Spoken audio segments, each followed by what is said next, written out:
This is a GoPro. Well, it was. I've basically given it something it never really had. Proper focus control. And it can even track it automatically.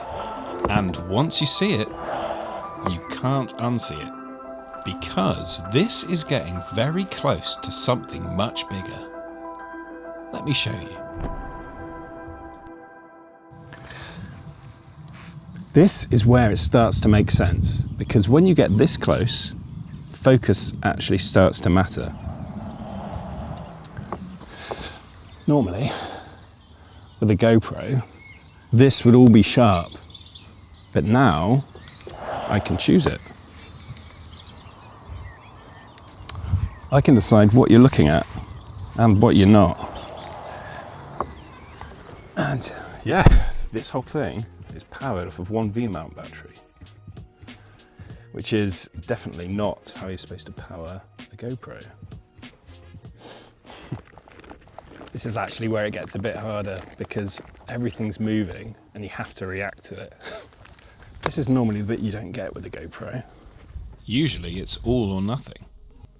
And this is when it starts to do something a bit different. And this is where V-Lock starts to make sense, because I've got the monitor, the focus, the GoPro all running from one single battery. Less to worry about.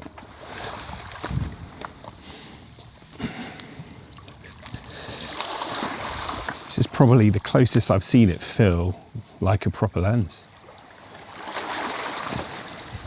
But this is where it gets interesting. This isn't just manual anymore.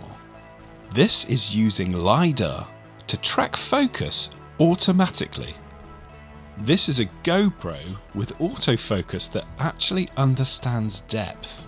Not just everything in focus, but choosing what to focus on.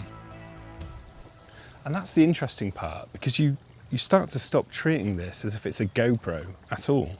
You start thinking about focus and depth and what you actually want people to look at.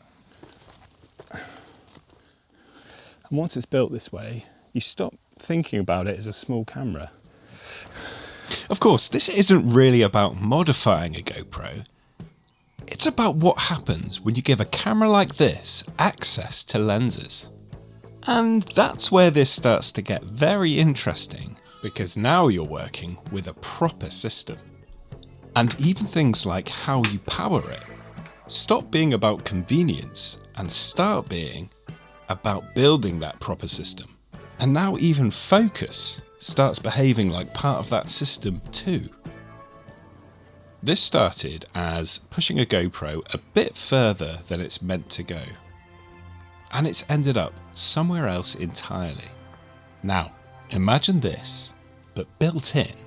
A bigger sensor, interchangeable lenses, and LiDAR-driven autofocus. In something this small.